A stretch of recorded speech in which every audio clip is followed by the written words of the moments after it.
2025년 이제 첫 주일이고 첫 오후 예배인데요. 이 오후 예배 제가 준비한 말씀은 힘들수록 강화해야 할 5가지 핵심 신앙. 5가지는 이제 믿음, 또 하나님 사랑, 또 복음, 또 은혜, 소망, 이렇게 볼 수 있어요. 믿음의 기초라 볼 수 있는데요. 오늘부터 한 몇 주간은 믿음에 대해서 좀 함께 나누려고 해요. 오늘 말씀의 제목은 믿음의 눈을 뜨라, 말씀의 제목입니다. 그래서 5가지 이 신앙의 핵심, 그러니까 힘들수록 여러분과 제가 이 5가지를 자꾸 이렇게 붙잡으셔야 돼요. 강화시켜야 돼요. 첫 번째는 믿음을 강화시켜야 돼요. 힘들수록 내 믿음을 자꾸 이렇게 붙드셔야 되고, 믿음을 성장시키도록 애를 쓰셔야 돼요. 첫 번째 메시지는 무엇을 믿습니까? 무엇을 믿습니까? 또 왜 믿습니까? 물론 우리 당연히 하나님을 우리 믿는 거죠. 인격자이신 하나님을 믿고 있는데요. 믿음은 이제 하나님을 의지하는 게 믿음이에요. 믿음이 없다면은 그냥 내 열심으로 살면 되는 거예요. 믿음이 없는 사람은 하나님 의지하지 않아도 그냥 내가 성실하게 살면 되는 거고, 내가 노력해서 잘 사는 것으로 끝나버려요. 근데 믿음이 있으면 하나님을 믿고 하나님을 의지하며 그 믿음을 가지고 살아가는 걸 보게 돼요. 그럼 여러분, 믿음의 눈을 떠야 되는데, 믿음의 눈을 뜨려면 내가 무엇을 믿는가를 분명히 아셔야 돼요. 이걸 자꾸 질문하셔야죠. 내가 뭘 믿고 있지? 하나님을 내가 믿고 있고, 예수님을 믿고 있고, 성령님을 내가 믿고 있다고 하는 이 믿음의 이 대상을 먼저 첫 번째로 분명히 가지셔야 돼요. 내가 뭘 믿고 있는가? 내가 교회를 나오고 있고 이 자리에 앉아 있고 예배 드리고 있는데 믿음의 대상이 분명하지 않으면 그게 미신이에요. 그러니까 여러분, 미신은 이제 우상 숭배, 점이라든가 구슬한다든지, 이 미신의 특징이 뭐냐? 믿음의 대상이 분명하지 않다는데 미신의 특징이 있어요. 그래서 여러분과 저도 이 자리에 앉아 있어도 내가 지금 뭘 믿고 있는가, 내가 지금 뭘 의지하고 있는가, 이 믿음의 대상이 첫 번째 메시지에서는 분명해야 돼요. 이 믿음의 대상이 분명하지 않으면 우리 믿는다고 하지만 이건 미신처럼 믿을 수도 있고 우상 숭배로 빠질 수 있다는 것을 기억하셔야 돼요. 근데 그 믿음에는 과정이 있어요. 그 믿음의 과정에는 뭐가 오는가 하면은 의심이라는 게 생겨요. 그러니까 내가 하나님 믿고 있는데, 근데 그 하나님이 의심될 때가 있어요. 야, 진짜 하나님 살아 계시는가? 진짜 내가 죽으면 천국에 갈 것인가? 갈 수 있는가? 천국이 있는가? 하나님 말씀이 진짜 이거 하나님의 말씀인가? 하나님이 진짜 계시는가? 이 믿음의 의심이 드는 건 여러분, 이건 정상이에요. 그러니까 예수를 믿을 때 의심이 드는 걸 나쁘게 생각하시면 안 돼요. 의심이 드는데 그 의심을 잘 넘어가셔야 돼요. 오늘 본문에 보시면 도마라고 하는 제자의 어떤 의심을 이제 볼 수가 있어요. 근데 이 믿음의 과정에는 반드시 의심의 과정을 통과해야지만, 이걸 해결해야 돼요. 그래야지만 믿음의 확신을 갖게 돼요. 자, 제자들이 예수님이 부활하셨다는 것을 도마한테 말을 해줬어요. 근데 도마는 어떻게 반응합니까? 믿지 못하겠다는 거예요. 내가 보지 않는 이상 믿지 못하겠다는 거고, 그 제자들이 이상하다는 거예요. 그게 오늘 본문의 말씀이에요. 자, 25절을 다시 한번 25절 한번 읽어보겠습니다. 다른 제자들이 그에게 이르되 우리가 주를 보았노라 하니, 도마가 이르되 내가 그의 손에 못 자국을 보며 내 손가락을 그 못자국에 넣으며 내 손을 그 옆구리에 넣어보지 않고는 믿지 아니하겠노라 하니라.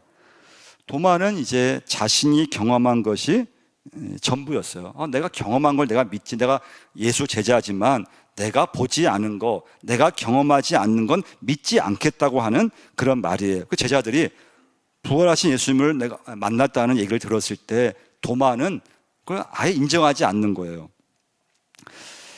그래서 여러분과 제가 이제 믿음에 있어서 항상 이제 조심할 건, 다른 사람이 예수를 만났다 그러고 체험했다고 하는데, 근데 내가 그것을 경험하지 못하면 잘 그 사람, 믿음의 사람의 행동을 이해하지 못한다는 걸 기억하셔야 돼요.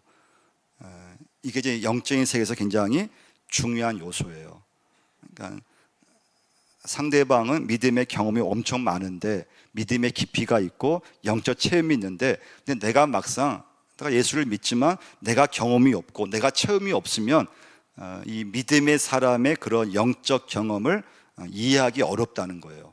그 사람의 행동을 이해하기 어려워요. 그래서 그게 도마의 모습인데, 이건 여러분과 저의 모습일 수 있다는 거예요. 그러니까 보지 않고 내가 경험하지 않으면 그냥 믿지 못하는 그런 어떤 인간의 모습이 이제 우리에게 나타날 수 있다는 거예요. 그래서 이때 중요한 건 신앙에 눈을 떠야 된다는 거예요. 영적 눈을 뜨셔야 돼요. 믿음의 눈을 뜨지 못하면 영의 세계를 볼 수 없게 되고 하나님을 믿기가 어려워요. 그리고 자꾸 현실만을 보게 되고 하나님을 믿어지지 못하기 때문에 믿음의 세계로 갈 수가 없어요. 누가복음 5장에 보면은 베드로가 밤새도록 수고했지만 물고기를 잡지 못했잖아요. 그때 예수님께서 베드로를 찾아와서 베드로에게 깊은 데로 가서 그물을 내리라고 했어요. 그럼 베드로가 경험 많은 어부였잖아요. 그런데 베드로가 그 주님의 말씀이 어떻게 합니까? 순종해요. 사실은 그것은 그 당시에 어떤 상식에 어긋나는 주님 말씀이에요. 상식에 어긋나요. 그리고 어제 밤새도록 고기잡이를 했는데 못 잡았잖아요. 얼마나 힘들어요. 좀 쉬어야 될 시간이에요.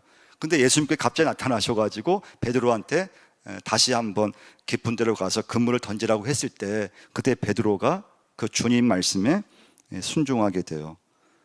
누가복음 5장 5절 말씀이죠. 선생님, 우리들이 밤이 새도록 수고하였을 때 잡은 것이 없지만은 말씀에 의지하여 내가 그물을 내리리이다. 할렐루야. 그래서 베드로는 예수님 말씀을 자기 자신을 맡긴 것을 보게 돼요. 이게 이제 믿음이죠.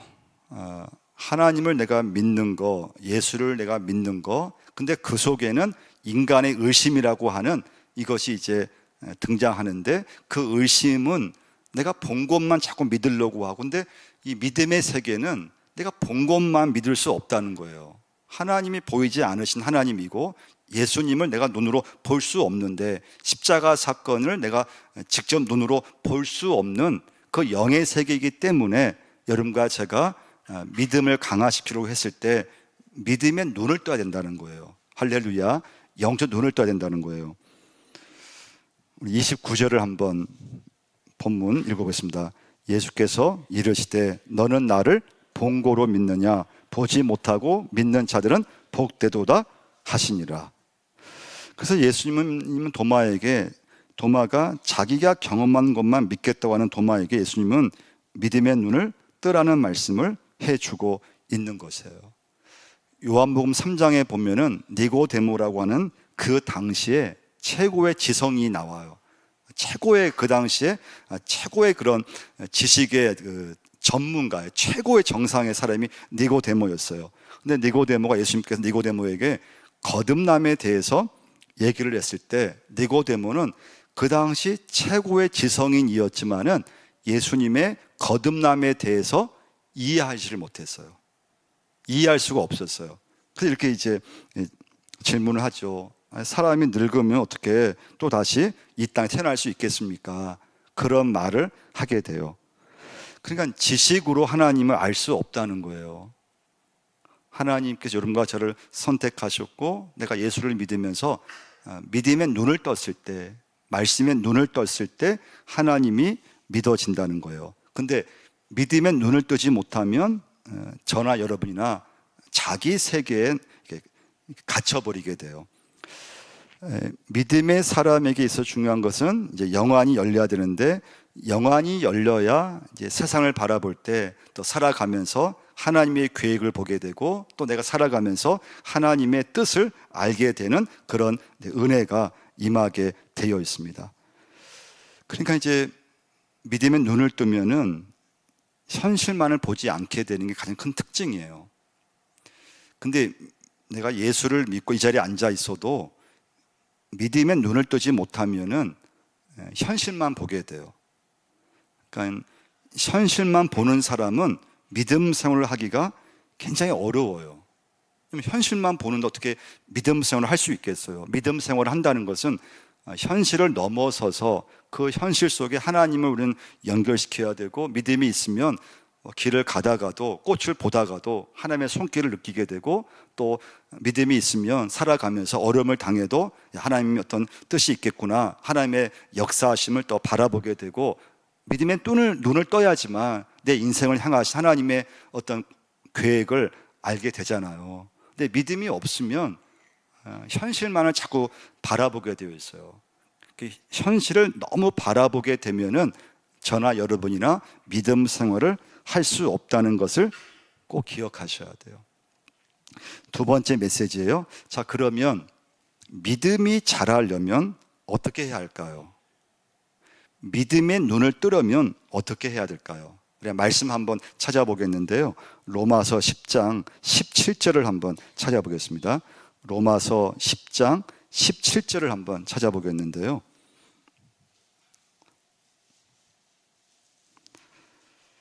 한번 읽어보겠습니다. 그러므로 믿음은 들음에서 나며 들음은 그리스도의 말씀으로 말미암았느니라. 그러므로 믿음은 들음에서 나며 들음은 그리스도의 말씀으로 말미암았느니라. 하나님 말씀을 들어야지만 믿음이 생긴다는 거예요. 하나님 말씀을 듣지 않으면 절대 믿음은 생길 수 없어요. 하나님 말씀을 통해서 하나님의 뜻을 발견하게 돼요. 그러면서 믿음은 자라게 되어 있어요. 하나님 말씀을 들을 때 믿음이 막 살아있게 돼요. 하나님 말씀을 내가 들을 때 그 속에서 내 믿음이 심령 속에 믿음이 막 심어져요. 그래서 여러분, 믿음의 눈을 뜨려면 하나님 말씀을 어떻게 들어야 돼요. 근데 내가 말씀을 듣지 않고는 절대 저나 여러분이나 믿음은 생길 수 없다는 거예요. 믿음이 생기지 않아요. 그리고 자꾸 세상적인 생각이 자꾸 이렇게 내 안에 들어와 버려요. 그러니까 저나 여러분이나 우리가 뭐 직분이 갖고 있고 교회 봉사를 한다 하더라도 우리가 한 주 동안에 우리가 살아가잖아요. 그런데 하나님 말씀은 여러분과 제가 이렇게 자꾸 듣지 않으면 저부터라도 이 세상이 그냥 세상적인 생각을 그냥 나에게 그냥 줘버려요. 그래서 교회 안에서는 굉장히 믿음의 사람처럼 보이는데 교회 밖을 나서는 순간에 믿음이 없는 사람이 돼버려요. 그러면 안 된다는 거예요.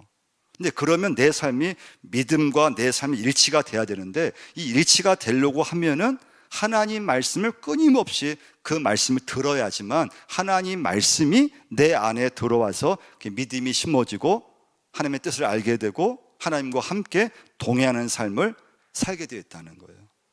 이게 영적 싸움, 이게 쉽지 않아요. 그래서 여러분, 구원을 받는 거, 내가 교회 다니는 건 쉬워 보이는데, 근데 내가 정말 이 세상에서 믿음으로 사는 것은 정말 만만치 않는 거예요. 그리고 하나님이 정말 살아계시는가? 이 체험을 젊었을 때 해야지만 믿음의 확신을 가지고 쭉쭉 이렇게 나아갈 수가 있어요. 근데 그 의심을 넘어서지 못하면 우리 믿음이 다 이렇게 좀 한계가 있다 할까. 어렸을 때는 교회 다닐 수 있지만 이제 내가 성인이 돼서 내 하나님을 만나야 되는데, 그건 의심의 이 문제를 통과해야 돼요. 그리고 하나님 말씀을 들어야지만 그 하나님 말씀이 내 심령에 심어져서 믿음이 된다는 것을 꼭 믿으시기를 바랍니다. 그 말씀이 생겨야 하나님의 손길을 느낄 수가 있습니다. 말씀이 내게 있어야 하나님의 역사하심을 체험할 수가 있습니다. 그래서 믿음의 사람은 멀리 보게 되어 있어요. 현실만을 바라보지 않아요. 믿음이 없으면 현실만을 바라봐요. 그 정말 세상만을 바라봐요. 근데 믿음이 있으면 영원을 추구하게 되어 있고 멀리 바라보고 하나님이 함께 하신다는 믿음을 갖고 살게 되어 있어요. 그래서 믿음이 눈을 뜬 사람은 눈앞의 현실에 절망하지 않는 거예요. 어려움을 당해도, 예기치 않은 문제를 만나도 믿음을 갖고 있는 사람은 쉽게 절망하지 않아요. 근데 믿음이 없으면 쉽게 절망해요. 예기치 않는 어려움을 당하면은 금방 낙심을 하게 되어 있습니다. 하나님 말씀을 들으면은 믿음이 도약하게 되어 있습니다. 그래서 믿음을 가지면 생각의 폭이 넓어져요. 여러분한테 살아가면서 꼭 기억할 것은 뭔가 하면요, 넓은 집에 내가 산다, 좋은 집에 산다. 그럼 내 인생이 그 좋은 집에 사는 것처럼 막 풍성해진다는 느낌이 들을 때가 있을 거예요. 내 인생이 돈을 많이 내가 지금 벌었어요. 돈을 많이 저축해 놨어요. 내 인생이 이제 내가 부자야. 내 인생이 풍성해. 여러분 어떻게 생각하세요? 그걸 제가 무시할 수 있는 건 아니에요. 돈이 있으면 더 많은 거 체험할 수 있고, 근데 여러분 진짜 인생이 확장되는 거, 내 인생이 풍성해지는 게 집이 넓혀지고 돈이 많은 것이 그 인생이 이 땅에서 인생이 풍성해지고 확장되는 것이 아님을 꼭 기억하셔야 돼요. 아멘 잘 안 하시잖아요. 우리는 다 그렇게 생각해요. 우리 예수 믿지만 잘 사는 거, 인생이 풍성한 건 뭐냐? 좋은 집에 살고 넓은 집에 내가 살고 또 좋은 차를 내가 타고 다니고 또 내가 돈을 많이 갖고 있으면 내 인생이 아주 그냥 확장되고 내 인생이 풍성해진다고 생각해요. 그건 완전 세상적인 가치관이에요. 여러분과 제가 진짜 인생이 풍성해지는 건 내가 예수님을 만나고 말씀의 눈을 떴을 때, 내가 정말 은혜를 받았을 때, 내가 예수를 믿으면서 내가 살아가면서 하나님을 내가 체험했을 때, 그때만 여러분 인생이 확장되고 인생이 풍성해진다는 것을 믿으셔야 돼요. 이 확신이 없으면요, 저나 여러분이나 교회를 다니고 헌신을 해도 늘 생각은 이 세상에 가 있다는 거예요. 그래서 하나님 안에서 내 인생이 풍성해질 수 있고, 이 안에서 말씀을 깨달으면서 인생이 진짜 하나님 안에서 좋아지고 그 인생이 확장되는데, 우리는 자꾸 교회에서는 믿음을 갖고 강조하지만 우리는 나가서는 자꾸 내 삶이 확장돼야 되고, 내가 좀 집이 좀 넓어져야 되고, 내가 좀 잘 살아야 내 인생이 뭔가 풀어지고 잘 사는 거로 생각을 한다는 거예요. 그쪽으로 가면 안 된다는 거예요. 자꾸 우리는 믿음의 눈을 뜨셔야 돼요. 영적 눈을 진짜 뜨셔야 돼요. 그래서 진짜 살아가는 게, 삶의 인생이 이 세상에만 좋은 것이 있는 것이 아니고 그게 전부가 아니고, 내가 진짜 잘 사는 게 뭐냐? 믿음의 눈을 떠서, 말씀의 눈을 떠서 내 삶이 진짜 확장되는 게 뭐냐? 하나님 안에서 내가 그 은혜를 가지고 믿음을 가지고 살아가는 거. 그게 두 번째 메시지예요. 세 번째 메시지는요, 순종을 통해서 믿음은 성숙해지는 걸 꼭 기억하셔야 돼요. 그러니까 이제 믿음이 무엇인가? 믿음의 대상이 중요해요. 하나님을 우리 믿는 거예요. 근데 그 믿음의 과정에는 의심이 들어온다 그래서 의심을 이겨내셔야 돼요. 자, 이겨내는 건 뭐냐? 두 번째 메시지, 하나님 말씀을 들어야 믿음이 생긴다 그랬어요. 그럼 내 삶이 확장되는 거, 잘 사는 거, 그건 세상적인 걸로만 가면 안 된다 그랬어요. 그게 잘 사는 게 아니고 확장되는 게 아니라는 거예요. 하나님 안에서 내가 믿음의 눈을 뜨고 말씀의 눈을 뜨고, 그래서 삶이 확장될 수 있고 인생이 달라지는 것이지, 너무 세상적으로만 간다고 해서 그의 인생이 잘 사는 게 아니라는 거예요. 자, 그럼 세 번째, 그럼 믿음을 갖고 있어요. 그 믿음은 반드시 순종을 통해서 내 믿음은 나타난다는 거예요. 자, 로마서 4장 한번 찾아보겠습니다.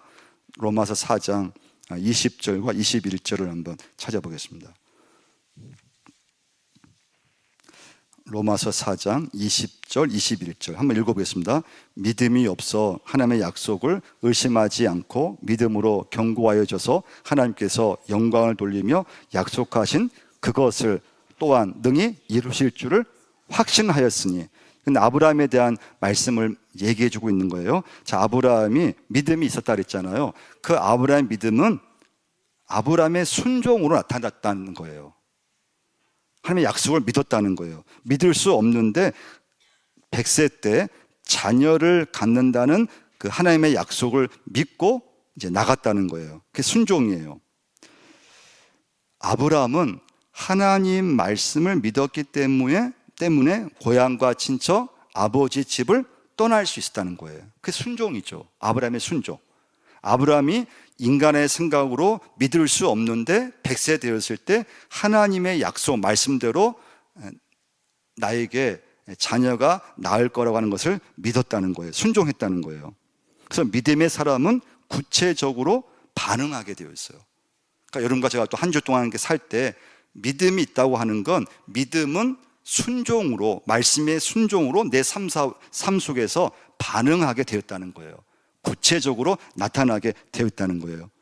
누가복음 19장에 보면 삭개오가 예수님을 만나게 돼요. 원래 삭개오는 예수 믿지 않는 사람이에요. 그 삭개오 예수님을 만나고 나서 예수님께서 내가 오늘 내 집에 유하여 하겠다 말씀하실 때 삭개오가 너무 기뻤다 그랬어요. 너무 즐거워해서 예수님을 집으로 영접했어요. 그리고 예수님을 믿고 삭개오는 구원을 받았어요. 그리고 삭개오가 뭘 했느냐? 자기 소유의 절반을 가난한 자들에게 나누어 주었다는 거예요. 이게 삭개오의 순종이에요. 믿음의 순종이었어요. 그래서 믿음의 사람은 순종하게 된다는 거예요. 그래서 그 사람이 믿음이 있느냐 믿음이 없느냐 뭘로 알 수 있느냐? 그 사람이 얼마큼 순종하느냐, 그의 삶 속에서, 그의 가정에서, 그가 세상 속에 살면서 얼마큼 하나님께 순종하며 구체적으로 삶에서 순종하며 살아가느냐. 이때 중요한 건 여러분과 제가 하나님의 말씀을 절대 듣는 것으로 끝나면 안 된다는 거예요. 하나님 말씀 여러분과 저의 삶 속에서 하나라도 실천할 수 있으셔야 돼요. 할렐루야. 말씀은 자꾸 적용하셔야 돼요. 내 삶에서 말씀이 적용되고 그 말씀을 실천하면서 그 속에서 자꾸 말씀의 삶이 내 안에서 자꾸 쌓여져 가셔야 돼요. 하나님 말씀대로 순종할 때 그 말씀이 내 심령에 점점 뿌리 내리게 되어 있습니다. 그럼 믿음이 커지고 믿음이 자라게 되어 있습니다. 하나님 말씀을 내 삶에 여러분 적용하셔야 돼요. 그러니까 적용하지 못하고 있다면 아직 말씀이 내 심령에 뿌리 내리지 못했다고 생각하시면 돼요. 그러니까 말씀을 자꾸 내 삶 속에 적용해 보려고 하고, 또 내 가정의 말씀을 자꾸 실천해 보려고 하고, 또 내 삶 속, 이 세상 속에서 하나님의 말씀을 자꾸 이렇게 순종하려고 애를 써야 돼요. 그러면서 믿음이 체험이 되고, 믿음이 성장되고, 믿음이 자라는 것을 이제 경험하게 되어 있습니다. 그럼 여러분, 이 세상에서 붙들 것이 하나도 없게 되어 있어요. 근데 말씀의 적용이 안 되기 때문에 우리는 예수를 믿지만, 교회 안에서는 하나님 붙든다고 하지만 우리는 좀만 바깥에 나가면은 우리는 자꾸 세상을 붙들고 있는 거예요. 돈을 붙들고 있든지, 또 안정된 직장을 내가 붙들고 있든지, 자녀를 붙들고 있든지, 자꾸 세상에서 우리는 하나님이 아닌 다른 것을 붙들고 은연중에 그걸 의지하면서 살고 있는 거예요.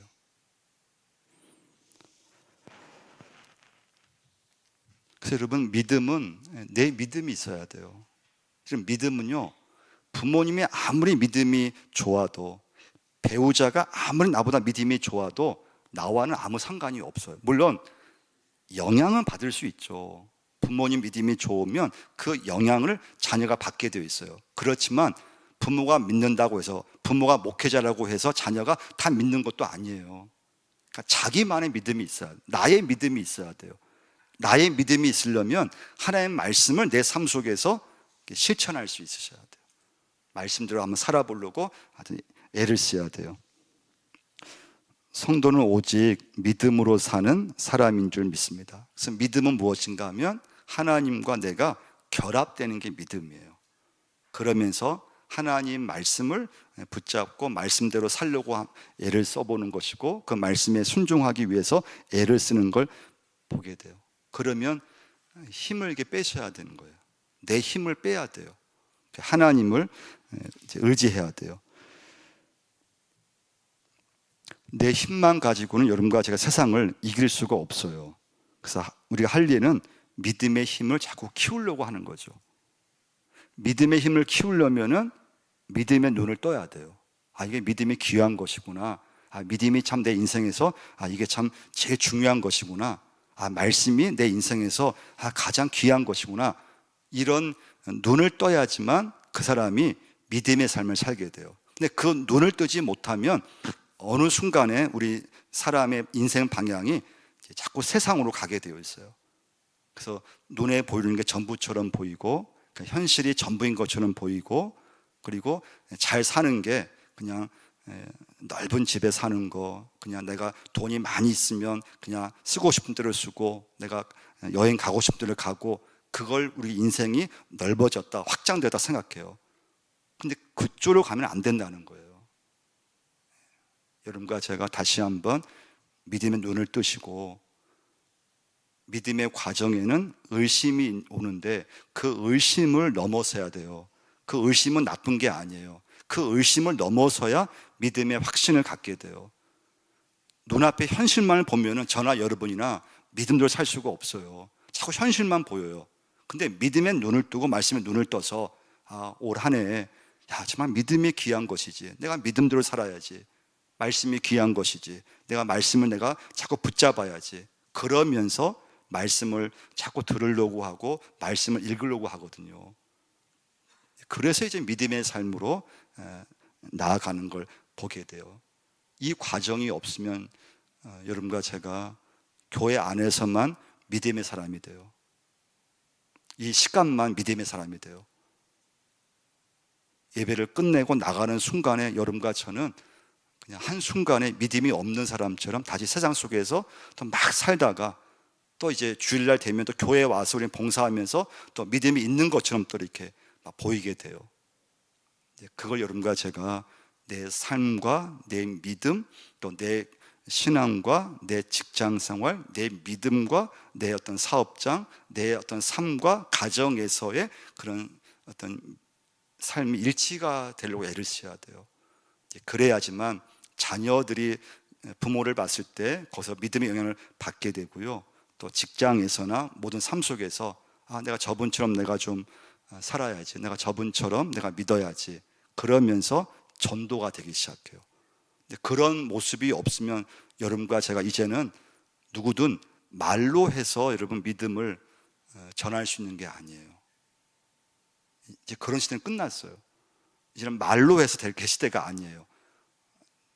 어떻게 하든지 내가 믿음으로 사는 모습을 보여줘야 돼요.